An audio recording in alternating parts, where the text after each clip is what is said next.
Hello students, good morning, how are you. जैसे कि आप लोगों को पता है, अपना टॉपिक चल रहा था माइक्रो के अंदर HCAI, health care associated infection, और वो काफ़ी हो भी गया था। ठीक है, प्रिवेंशन तक मैंने आपको करवा दिया था इसका। तो पहले अपन थोड़े इसके बारे में बात कर लेते कि HCAI क्या होता है।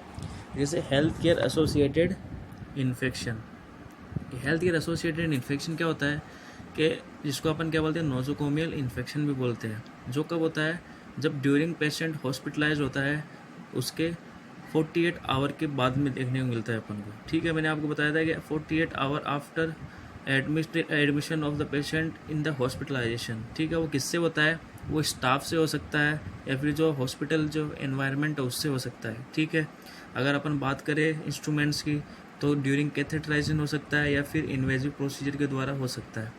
ठीक है, तो ये 48 आवर के बाद में होने वाला इन्फेक्शन है। अगर अपन आगे बात करते हैं हेल्थ केयर एसोसिएटेड इन्फेक्शन के बारे में, जैसे अपन आगे कंटिन्यू कर रहे हैं कि हेल्थ केयर एसोसिएटेड इन्फेक्शन क्या होता है। जैसे आप लोगों को मैंने कुछ पॉइंट्स करवा दिए थे, चलो उनके ऊपर अपन पहले उनके ऊपर देख लेते हैं। ठीक है, तो जैसे आप लोगों के सामने दिख रहा है कि मैंने आपको डेफिनेशन करवा दी थी। ठीक है, जब क्या होता है, ये after 48 hour of hospitalisation of patient. ठीक है, पेशेंट के हॉस्पिटलाइजेशन के 48 आवर बाद में होता है। ठीक है, ज़रूरी नहीं कि हॉस्पिटलाइजेशन के बाद में हो, ये आफ्टर डिस्चार्ज भी पेशेंट के हो सकता है। ठीक है, फिर मैंने करवा दिया था आपको सोर्स ऑफ इन्फेक्शन। ठीक है, सोर्स ऑफ इन्फेक्शन में आपके हो गए थे एक्जोजिनस और एंडोजिनस। एक्जोजिनस जो आउटर एनवायरनमेंट की वजह से होता है। ठीक है, जो फूड एयर वगैरह है या फिर स्टाफ वगैरह है, जो अटेंडेंट वगैरह है, उनकी वजह से। एंडोजिनस जो इनर एनवायरनमेंट यानी पेशेंट के नॉर्मल फ्लोरा की वजह से इन्फेक्शन हो सकता है। अगर डीप कट लग जाए ड्यूरिंग सर्जरी वजह वगैरह से, तो अगर वो नॉर्मल फ्लोरा डीप टिश्यू में चले जाए तो पेशेंट के इन्फेक्शन हो सकता है। इसके अलावा मोड ऑफ ट्रांसमिशन पढ़े थे अपन ने, जिसमें मैंने आपको करवा दिया था कॉन्टैक्ट। ठीक है, कॉन्टैक्ट में हैंड्स एंड क्लोथिंग्स है। ठीक है, इनएनिमेट ऑब्जेक्ट जिसमें कंटामिनेटेड जो ऑब्जेक्ट है, जैसे ब्रोंकोस्कोप, ठीक है, सिस्टोस्कोप, कैथेटर वगैरह, इसके अंदर कौन से माइक्रो ऑर्गेनिज्म के चांसेस ज़्यादा होते हैं, स्यूडोमोनास एरूजिनोसा। ठीक है, इसके अलावा एयरबोर्न पढ़ रहे थे आपने, तो एयरबोर्न यानी एयरबोर्न के अंदर था ड्रॉपलेट्स, यानी ड्यूरिंग स्नीजिंग या कफिंग से जो ड्रॉपलेट निकलते हैं, उसके अगर वो क्या नाम है, किसी इन्फेक्टेड पेशेंट के है, तो अगर कोई पेशेंट उसको इनहेल कर जाता है तो उसकी वजह से इन्फेक्शन फैल सकता है। इसके अलावा डस्ट फ्रॉम बेडिंग यानी बेड से, फ्लोर से, जो एक्जुडेट फ्रॉम वुंड यानी पेशेंट के जो वुंड है उनसे अगर क्या हो रहा है, जो एक्जुडेट्स निकल रहे हैं, एक्जुडेट मतलब पस वगैरह। ठीक है, या फिर स्किन का गिरना, स्किन का श्रेड होना, तो उसकी वजह से भी क्या हो सकता है, इन्फेक्शन हो सकता है अगर वो कांटेक्ट में आ जाए। इसके अलावा एरोसोल्स होते हैं जैसे नेबुलाइजर और ह्यूमिडिफायर, यानी इन्फेक्ट अगर ये कंटामिनेटेड हो, क्या हो, ये कंटामिनेटेड। और नेबुलाइजर मतलब जो वेपर के फॉर्म में होता है, जैसे अपन नेबुलाइजर के अंदर अपन मेडिसिन डालते हैं तो वो वेपर के फॉर्म में होता है। ठीक है, तो एरोसोल के फॉर्म में हो गया वो, तो अगर उनको अपन क्लीन नहीं करेंगे तो उसकी वजह से इन्फेक्शन हो सकता है। इसके अलावा ओरल रूट जैसे अगर हॉस्पिटल के अंदर कंटामिनेटेड फूड है, वाटर है, अगर पेशेंट को अपन दे रहे हैं तो उसकी वजह से इन्फेक्शन हो सकता है। पेरेंट्रल रूट यानी ये मोस्ट कॉमन होता है, पेरेंट्रल रूट, जो मोस्ट कॉमन पेरेंट्रल रूट कैसे, या ड्यूरिंग आईवी कैनुलेशन के द्वारा पेशेंट को जब अपन आईवी फ्लूइड वगैरह देते हैं या फिर ब्लड प्रोडक्ट या ब्लड ट्रांसफ्यूजन करना होता है, उस कंडीशन में अगर सेप्टिक टेक्निक यूज़ नहीं की तो उसकी वजह से इन्फेक्शन हो सकता है। फिर अपन ने बात की थी common hospital care associated infection, जिसमें था यूरिनरी ट्रैक्ट इन्फेक्शन, जिसको अपन ने बोला था कोटी, catheter associated urinary tract infection. फिर रेस्पिरेटरी इन्फेक्शन, जिसको अपन ने बोला था वेंटिलेटर एसोसिएटेड न्यूमोनिया। फिर अपन ने पढ़ा था वुंड एंड स्किन सेप्सिस, जो पोस्ट ऑपरेशन के बाद में होता है, पोस्ट ऑपरेटिव होता है, जिसको अपन ने बोला था सर्जिकल साइट इन्फेक्शन। ठीक है, फिर गैस्ट्रोइंटेस्टाइनल इन्फेक्शन हो गया, जिसमें फूड पॉइजनिंग वगैरह हो गई। फिर बर्न यानी बर्न की कंडीशन में सबसे ज़्यादा इन्फेक्शन के चांसेस बहुत होते हैं पेशेंट के, तो उस कंडीशन में इन्फेक्शन हो सकता है। इसके अलावा बैक्टीरियम एंड सेप्टिसीमिया यानी ब्लड के अंदर इन्फेक्शन का हो जाना, जैसे जिसको अपन ने क्या बोलते हैं, ब्लड स्ट्रीम इन्फेक्शन। ठीक है, अब अपन आगे बात करते हैं कि common hospital care associated infection के बाद मैंने आपको करवाया था डायग्नोसिस एंड कंट्रोल। तो डायग्नोसिस और कंट्रोल कैसे करोगे आप? तो डायग्नोसिस तो मैंने आपको बताया था कि डायग्नोसिस अपन स्मीयर एग्जामिनेशन से कर सकते हैं, ठीक है। इसके अलावा कल्चर या सेंसिटिविटी टेस्ट, या फिर जो हॉस्पिटल्स के अंदर जो कंटामिनेटेड आर्टिकल्स है, फूड है, वाटर है, उनका सैंपल ले लेंगे अपन, फिर उनका क्या करेंगे, कल्चर करेंगे। उससे अपन को पता चल जाएगा कौन सा माइक्रो ऑर्गेनिज्म है। इसके अलावा कंट्रोल कैसे करेंगे अपन? अब अपन बात करते हैं कंट्रोल की। तो कंट्रोल कैसे करोगे? कंट्रोल करना, कंट्रोल क्या है, ऑनगोइंग एक्टिविटी होती है हॉस्पिटल के अंदर, ठीक है, आपको बताया हुआ है मैंने, ऑनगोइंग एक्टिविटी होती है। अगर कंट्रोल नहीं करेंगे तो अपन को क्या हो सकता है, इन्फेक्शन और ज़्यादा फैलेगा हॉस्पिटल के अंदर। तो इससे क्या हो सकता है, हेल्थ केयर एसोसिएटेड इन्फेक्शन के चांसेस बहुत ज़्यादा हो जाएंगे पेशेंट के अंदर, ठीक है। फिर अपन बात करते हैं आगे प्रिवेंशन की, ठीक है। प्रिवेंशंस मैंने आपको करवा दिए कि HCI को कैसे अपन प्रिवेंट कर सकते हैं। तो प्रिवेंशन में मैंने आपको बताया था कि मैंने आपको पॉइंट लिखाए थे। तो फर्स्ट तो था administration of antibiotic therapy. Antibiotic therapy administer करेंगे पेशेंट को अपन। इसके अलावा अपन स्टेलाइजेशन, प्रॉपर स्टेलाइजेशन टेक्निक होनी चाहिए अपने पास में, ठीक है। इसके अलावा डिसइंफेक्शन करना है अपन को, डिसइंफेक्शन ऑफ एक्सक्रीटा और कंटामिनेटेड ऑब्जेक्ट, ठीक है, लाइक इंस्ट्रूमेंट्स वगैरह। इसके अलावा जो इन्फेक्शन अपन कैसे ट्रांसमिट होने से बचा सकते हैं, रेगुलर हैंड वॉशिंग,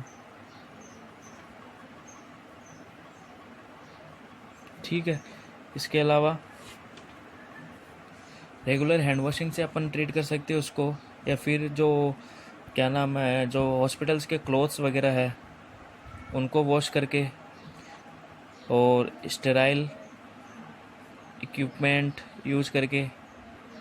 इसके अलावा स्टेराइल ग्लव्स, मास्क, कहने का मतलब है PPE, ठीक है। PPE पहन के अपन क्या कर सकते हैं, प्रिवेंशन कर सकते हैं। इसके अलावा disinfection of patient skin, pre operative disinfection of patient skin, ठीक है। यानी ऑपरेशन से पहले इस पेशेंट की स्किन को क्या करना, डिसइंफेक्शन करना। यानी कोई पेशेंट ऑपरेशन के लिए जाना है तो उसको अपन को क्या करना, उस साइट को पहले पेशेंट को क्या करना, डिसइंफेक्टेंट करना है, ठीक है। उसको पहले नहलाना है, बात देनी है, ताकि वो क्लीन हो जाए इन्फेक्शन से। इन्फेक्शन मतलब उसके माइक्रो ऑर्गेनिज्म वो सारे ख़त्म हो जाए, ठीक है। फिर अपन बात करते हैं आगे। आपको मैंने नेक्स्ट पॉइंट लिखाया था, rational antibiotic prophylaxis. Antibiotic prophylaxis यानी अगर पेशेंट सर्जरी के लिए जा रहा है तो अपन उसको पहले क्या देंगे, एंटीबायोटिक देंगे, ताकि क्या इन्फेक्शन चांसेस बहुत कम हो जाए। इसके अलावा प्रॉपर इन्वेस्टिगेशन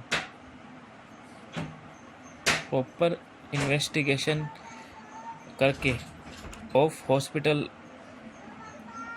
एक्वायर्ड इन्फेक्शन, ठीक है, ताकि हम उनका क्या कर सकते हैं, वो प्रॉपर इन्वेस्टिगेशन हॉस्पिटल उनका क्या कर सके, अपन प्रॉपर ट्रीटमेंट कर सके, ठीक है। मैंने आपको प्रिवेंशन लिखवा दिए थे। फिर अपन आगे बात करते हैं कि आगे आपका जो टॉपिक बचा हुआ है इसके अंदर वो क्या है। नेक्स्ट अपन का आगे का इसका टॉपिक है factor responsible for hospital infection, ठीक है। यानी कौन कौन से फैक्टर है जो हॉस्पिटल इन्फेक्शन के लिए रिस्पॉन्सिबल होते हैं। जैसे फर्स्ट है neonate and old age patient, ठीक है। तो neonate and old age patient है वो फैक्टर हो सकते हैं हॉस्पिटल इन्फेक्शन, क्योंकि इनका क्या हो सकता है, क्योंकि इनका क्या होता है, इम्यूनिटी पावर क्या होता है, कम होता है, ठीक है। इम्यूनिटी पावर कम होता है इनका, तो इस वजह से इनके अंदर इन्फेक्शन के चांसेस हो सकते हैं। इसके अलावा दूसरा है impaired defence mechanism. Impaired defence mechanism, ठीक है। तो इम्पेयर्ड डिफेंस मैकेनिज्म की वजह से, अगर डिफेंस मैकेनिज्म इम्पेयर्ड अपना कम है तो उसकी वजह से इन्फेक्शन के चांसेस बहुत ज़्यादा हो जाएंगे, ठीक है, पेशेंट के अंदर। और ये कब होगा इम्पेयर्ड डिफेंस मैकेनिज्म? या तो कोई डिजीज़ की वजह से होगा या फिर कोई ट्रीटमेंट की वजह से, यानी अगर लॉन्ग टाइम तक एंटीबायोटिक थेरेपी ले रहा है कोई पेशेंट तो उसकी वजह से डिफेंस मैकेनिज्म उसका क्या हो जाएगा, कम हो जाएगा।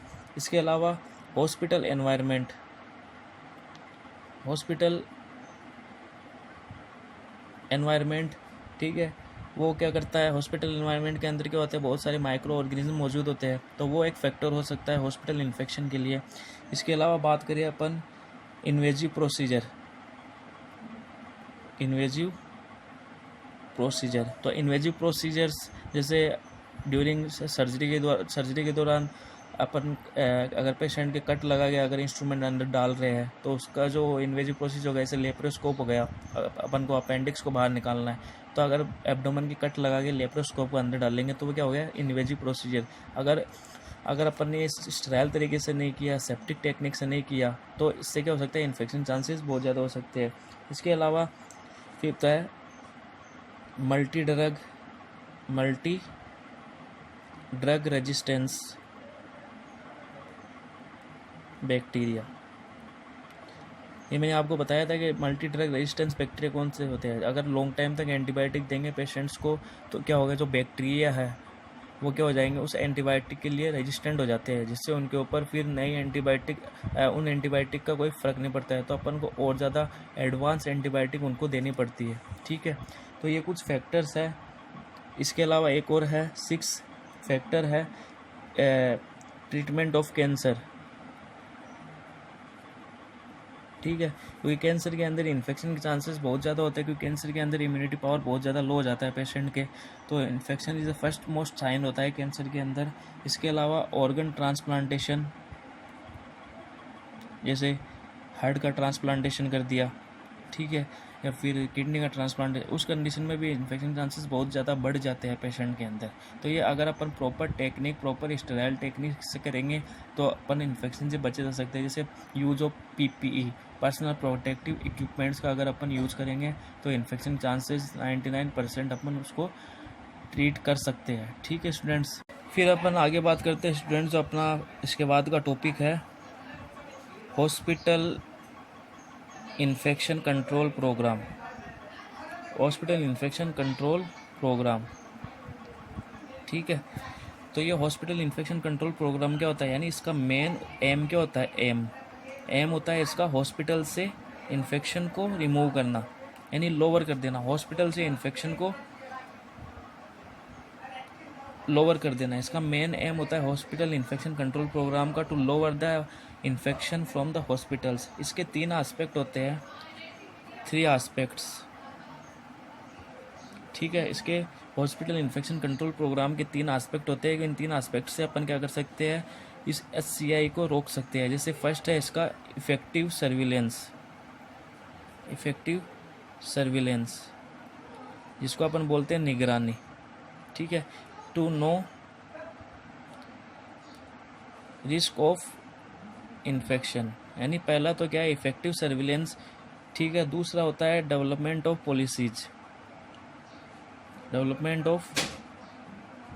Policies and procedure to reduce the risk of infection. फिर तीसरा है maintaining continue educational programme for hospital personal, ठीक है। तो ये इसके 3 एस्पेक्ट होते हैं। फर्स्ट तो है इफेक्टिव सर्विलेंस, तो सर्विलेंस मतलब होता है निगरानी, यानी हॉस्पिटल के अंदर अपन HCI कैसे रोक सकते हैं, तो अपन को इसके लिए इन्फेक्शन कंट्रोल नर्स वगैरह ये रखनी पड़ेगी हॉस्पिटल के अंदर, ताकि क्या है वो ऑब्जर्व कर सके हॉस्पिटल के अंदर, वार्ड के अंदर, ICU में जा जाके कि इन्फेक्शन के चांसेस कितने बढ़ रहे हैं, ठीक है, यानी सर्विलेंस करना, निगरानी करना, ताकि अपन इन्फेक्शन को रेट को रोक सके। इसके अलावा development of policies and procedure, every hospitals के अलग अलग पॉलिसीज़ होती है और उसके अलग अलग प्रोसीजर होते हैं हॉस्पिटल्स के। वहाँ पर हॉस्पिटल की एक पॉलिसी होती है, इसके अंदर hospital care associated infection control committee होती है, ठीक है, उनकी अलग अलग कमेटी होती है। तो ये पॉलिसीज़ बनाती है, प्रोसीजर बनाती है, और किस तरह से मतलब अप्लाई करना है हॉस्पिटल के अंदर, कैसे इन्फेक्शन को रोकना है। जब आप लोग हॉस्पिटल्स में जाओगे तो आपको मिलेगा कि वहाँ पर देखने को मिलेगा कि इन्फेक्शन कंट्रोल नर्स वगैरह होती है, उनके अलग गाइडलाइंस होती है, उनके अलग चेकलिस्ट वगैरह होती है, कैसे इन्फेक्शन को रोक सकते हैं। इसके अलावा maintaining continuing educational programme for hospital personal, ये बहुत इंपॉर्टेंट है, क्योंकि अगर अपन स्टाफ को नहीं बताएंगे कि इन्फेक्शन कैसे फैल रहा है और इन्फेक्शन को कैसे रोक सकते हैं, तो अपन इन्फेक्शन को कम नहीं कर सकते। तो टाइम टू टाइम अपन को क्या करना है, जो हॉस्पिटल पर्सनल है, स्टाफ्स है, और जो हॉस्पिटल के अंदर जो वर्कर्स है, काम करने वाले हैं, उनको भी इन्फेक्शन के बारे में बताना है, ठीक है। तो इस तरह अपन क्या कर सकते हैं, इन्फेक्शन को रोक सकते हैं। तो ये तीनों एस्पेक्ट किसके अंदर आएंगे, हॉस्पिटल इन्फेक्शन कंट्रोल प्रोग्राम, ठीक है। तो इसके अंदर और उनकी खुद की कमेटी भी होती है हॉस्पिटल्स वालों की, उनके अलग से पॉलिसी होती है, तो वो क्या अप्लाई करते हैं वो उनके ऊपर डिपेंड करता है। फिर अपन आगे बात करते हैं कि हॉस्पिटल इन्फेक्शन में अपन कैसे रोक सकते हैं। तो इसके इफ़ेक्टिव मेजर्स मैं आपको नोट्स के थ्रू बता देता हूँ। इसके आगे पॉइंट अपना effective measures for hospital infection control which include following, यानी कौन कौन से इफेक्टिव मेजर होंगे जिससे अपन इन्फेक्शन को रोक सकते हैं। ये हॉस्पिटल इन्फेक्शन कंट्रोल प्रोग्राम के अंदर ही हेडिंग है ये, ठीक है, उसके अंदर ही है। तो इसमें क्या है, good practice of hand washing before and after client performing procedure, तो हैंड वॉशिंग करनी है बिफोर एंड आफ्टर। इसके अलावा good practice for aseptic technique, यानी aseptic technique free from micro organism, वो वाली टेक्निक अपन को यूज़ करनी है। पीपीई पहनना है, हैंड वॉशिंग करनी है। इसके अलावा good स्टलाइजेशन practice, good disinfection practice, ठीक है, ये दोनों के ऊपर भी अपन को ध्यान देना है कि स्टलाइजेशन करना है आर्टिकल्स वगैरह का, और प्रॉपरली डिसइंफेक्शन करना है पेशेंट का, पेशेंट के रूम का, ठीक है, पेशेंट के आर्टिकल्स के सामान वगैरह का। इसके अलावा एडिक्वेट आइसोलेशन फैसिलिटी, यानी अगर पेशेंट एडिक्वेट आइसोलेशन फैसिलिटी यानी अगर कोई पेशेंट इन्फेक्शन है, जैसे टीबी का पेशेंट है या फिर मेनिंजाइटिस का पेशेंट है, तो उनको अपन क्या करेंगे, सेपरेट रूम प्रोवाइड करवाएंगे ताकि इन्फेक्शन फैल ना सके, ठीक है। तो इसके अलावा taking precautions measures against hepatitis and AIDS, यानी अगर किसी पेशेंट के हेपेटाइटिस और एड्स हो गया है, ये क्यों होता है, जब पेरेंट्रल रूट की वजह से होता है ये। अगर पेरेंट्रल रूट की वजह से अगर आप लोगों ने क्या नाम स्टेराइल टेक्निक यूज़ नहीं की, तो पेशेंट के फिर ब्लड के थ्रू इन्फेक्शन पहुंच सकता है, या वो हेपेटाइटिस हो सकता है, एड्स भी हो सकता है, ठीक है। तो आपको पर्सनल प्रोटेक्टिव इक्विपमेंट का बहुत ज़्यादा ध्यान रखना है। अगर पेशेंट के हेपेटाइटिस हो रहा है, एड्स हो रहा है, तो आपको इफ़ेक्टिव प्रिकॉशंस यूज करने हैं, ठीक है, ताकि आपको भी ना हो।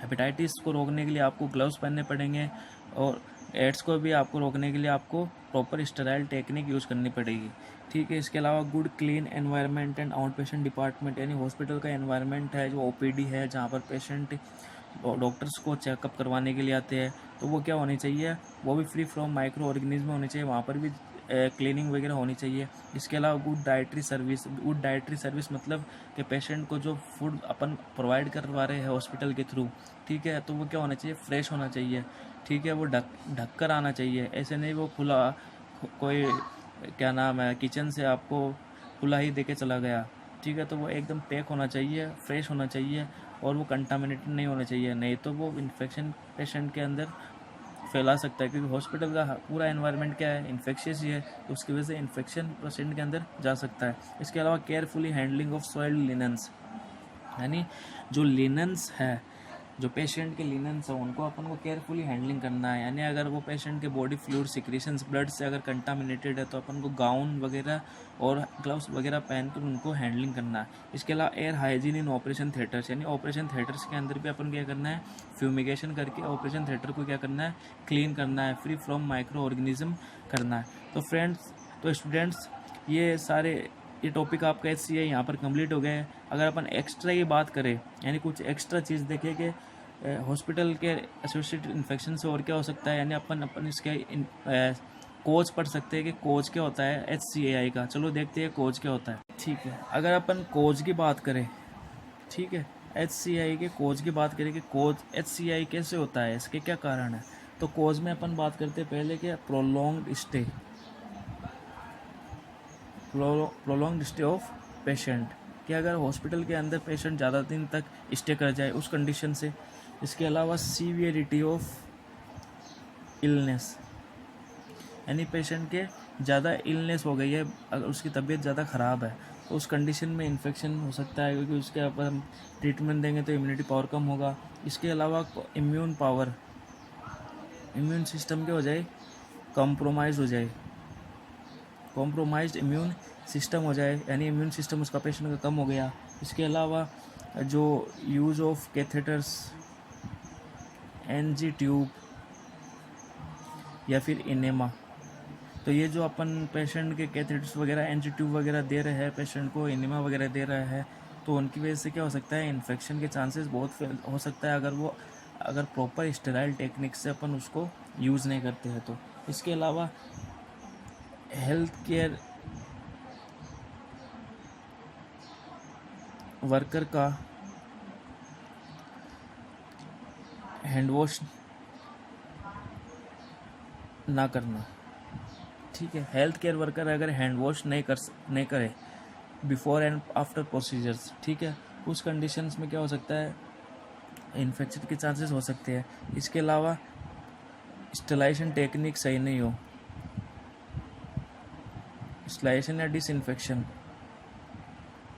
ठीक है, स्टेलाइजेशन डिसइंफेक्शन आर्टिकल्स का नहीं हुआ हो, तो उस कंडीशन में क्या हो सकता है, HCI होने के चांसेस बहुत ज़्यादा हो सकते हैं। फिर अपन इसके बात करते हैं सिम्टम्स की, ठीक है। सिम्टम्स क्या हो सकते हैं अगर किसी पेशेंट के HCI हो जाता है, ठीक है, तो सिम्टम्स आता है पहला फीवर, ठीक है। फीवर जैसे अगर किसी पेशेंट का इन्फेक्शन होगा तो फीवर तो आएगा ही उसके पेशेंट को, ठीक है, टेम्परेचर उसका बढ़ जाएगा। इसके अलावा रैपिड ब्रीथिंग, श्वास उसकी ब्रीथिंग पैटर्न, ब्रीथिंग रेट है वो ज़्यादा हो जाएगी, रेस्पिरेटरी रेट क्या हो जाएगी, ज़्यादा हो जाएगी उसकी। इसके अलावा ब्लड प्रेशर क्या हो जाएगा, डिक्रीज, BP उसका लो हो जाएगा पेशेंट का इन्फेक्शन कंडीशन के अंदर। इसके अलावा WBC काउंट क्या हो जाएगा, इंक्रीज़ हो जाएगा, ठीक है। WBC काउंट इन्फेक्शन के अंदर इंक्रीज़ हो जाता है। इसके अलावा पेशेंट के अंदर यूरिन से क्या हो सकता है, यूरिन से ब्लड आ सकता है, या फिर जिसको अपन बोलते हैं यूरेमिया, ठीक है, यूरेमिया यानी ब्लड से यूरिन का आना। इसके अलावा पेन हो सकता है पेशेंट के ड्यूरिंग यूरिनेशन, यानी जब वो यूरिन पास आउट करेगा तो उसके पेन हो सकता है इन्फेक्शन की वजह से, ठीक है। इसके अलावा डिस्निया मतलब सांस लेने में दिक्कत होगी पेशेंट को, रेस्पिरेटरी रेट अगर उसकी बढ़ रही है तो मतलब सांस लेने में उसको दिक्कत होगी। इसके अलावा स्वेलिंग आएगी पेशेंट के, ठीक है। इसके अलावा रेडनेस वगैरह etc। तो ये कुछ सिम्टम्स है जो HCI के होते हैं। तो स्टूडेंट्स, अपना ये HCI का टॉपिक यहाँ पर क्लियर हो गया है, ख़त्म हो गया है। तो मैं आपको जो बचे हुए टॉपिक्स की है वो आपको फ़ोटो भेज दूँगा, ठीक है, ताकि आप उसको नोट्स को पूरा कर सको, ठीक है। आगे अपन न्यू टॉपिक स्टार्ट करेंगे जो मैं आपको वीडियो अपलोड कर दूँगा, ठीक है स्टूडेंट्स।